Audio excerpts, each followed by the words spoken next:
Ever noticed how just seeing Ganesha makes you smile instantly? It's not just you, millions feel it too. But why? What is it about this form that makes even the non religious people feel lighter and happier? And here's something even more intriguing. Why does Ganesha have an elephant head on a human? Why does he ride a tiny mouse? Why are his ears so big but his mouth so small? What if I told you every detail of Ganesha's form is no accident? It's a hidden code, pad with timeless lessons for a fulfilled life. As millions celebrate Ganesh Chaturthi today, let's uncover these ancient secrets hiding in plain sight for thousands of years. Look at Ganesha's face. What's the first thing you notice? That gentle, ever present smile. But why is joy literally carved into the face of Lord Ganesha? Here's something interesting that ancient wisdom understood, but we have forgotten. Joy isn't just an emotion, it's a frequency. It's the vibrational state that allows divine grace to enter our lives. Think about it this way: when you're angry, stressed, or constantly complaining, what happens to your mind? It contracts, it closes, it becomes like a fist that can hold nothing. In that contracted state, even if opportunities knock at your door, can you recognize them? Even if blessings arrive, can a closed, negative mind truly receive them? But joy expands consciousness. It makes you like an open palm that can receive everything life has to offer. This is why Ganesha, the remover of obstacles, wears joy on his face.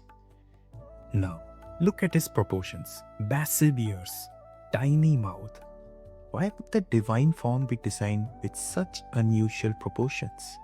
What is this trying to teach us? Here's what ancient sculptures understood. Physical form carries spiritual instruction.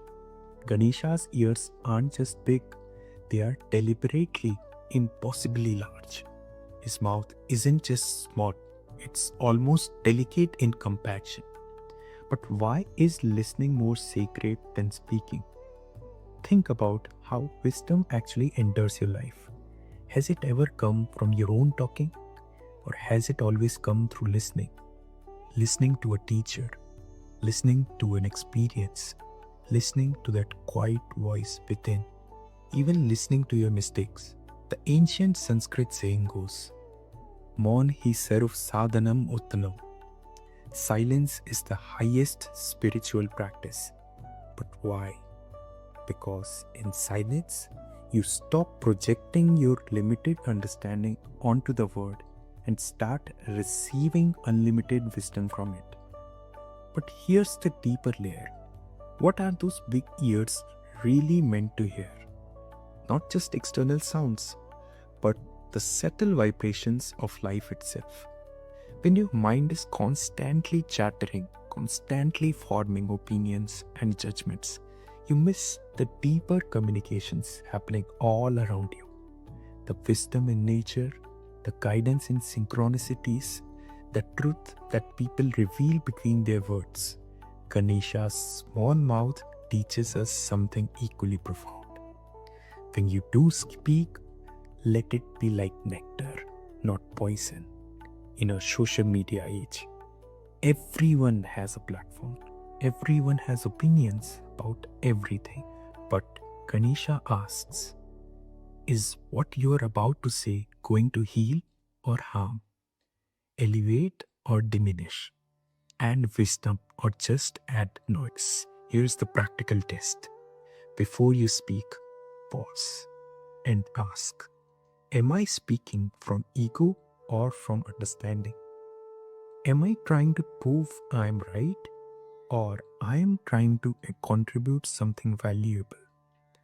The tiny mouth reminds us that truly powerful speech is rare, measured, and powerful. It's not about talking more. It's about saying what matters when it matters. This is why Ganesha is called the patron of communication and writing. Not because he promotes endless chatter, but because he represents conscious, purposeful expression that serves a higher good. Now, what puzzles everyone the most about Ganesha's imagery? Why does this mighty, wise, divine, elephant-headed being choose to ride a tiny mouse? What kind of vehicle is that for a god? This seems almost comical, doesn't it? Like watching a giant trying to ride a bicycle built for a child. But here's where the ancient wisdom becomes brilliant. The mouse represents your ego. But why a mouse specifically? Think about how a mouse behaves in its unrefined state. It's restless, always scurrying about. It's greedy, hoarding food it doesn't need. It's fearful, jumping at every shadow. It operates in darkness, gnawing away at things in secret. It is territorial, aggressive, despite its size. And most importantly, it never stops. Sounds familiar? That's exactly how the ego operates when it's uncontrolled. Your ego mind is constantly restless, always wanting more, always afraid of not being enough, always comparing, always defending, always busy, but rarely purposeful. But here's the perceptive question. If the ego is such a problem, why doesn't Ganesha just get rid of the mouse? Why not walk or ride something more majestic? Because spiritual evolution isn't about destroying the ego. It's about transforming it. Watch what happens when the mouse becomes Ganesha's vehicles. It becomes focused instead of scattered. It becomes purposeful instead of randomly busy. It becomes humble instead of territorial. It becomes so light, so refined, so surrendered that it can actually carry the divine. But how does this transformation happen? Through what the scriptures call Vinaya, humility and surrendered action. When your ego stops trying to be the center of the universe and instead becomes a willing instrument for something higher, it becomes incredibly powerful. Thinking about it, a refined ego is like a sharp, clean tool. It can accomplish great things precisely because it is not constantly focused on itself. It can work efficiently because it's not constantly asking what's in it for me. Here's the practical application. Ganesha shows us that spiritual progress isn't about becoming egoless. It's about making your ego light, clean, and purposeful. When your ego serves your highest self instead of fighting it, when it becomes a vehicle for divine action instead of a barrier to it, then even something as small as a mouse can carry the infinite. This is why Ganesha doesn't abandon the mouse. He transforms it into the perfect spiritual vehicle. So, what do we have when we put all these teachings together in this one magnificent form, this beautiful moiety of Ganesha? We have been given nothing less than a complete manual for human transformation. From his joyful face, we learn that spiritual growth begins with joy, not suffering. That divine grace enters through an open, expanded consciousness, not a contracted, complaining one. From his large ears and small mouth, we discover that wisdom comes through deep listening to life, to others, to the subtle guidance within ourselves. And that true power lies in conscious, purposeful speech.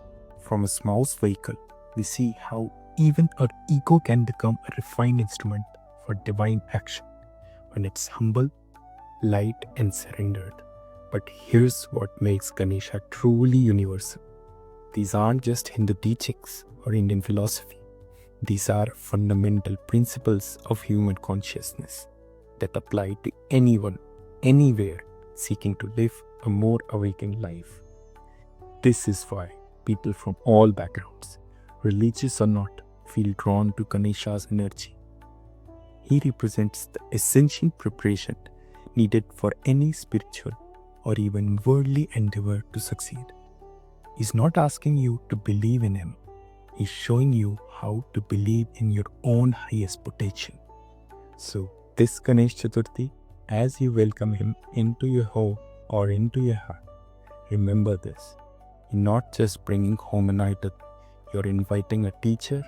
You're not just performing a ritual, you're engaging with a transformational technology that has guided human consciousness for thousands of years. The greatest offering you can make to Ganesha isn't flowers or sweets, it's becoming the embodiment of his teachings. Ganpati Bappa Moria, not just for today, but for every day.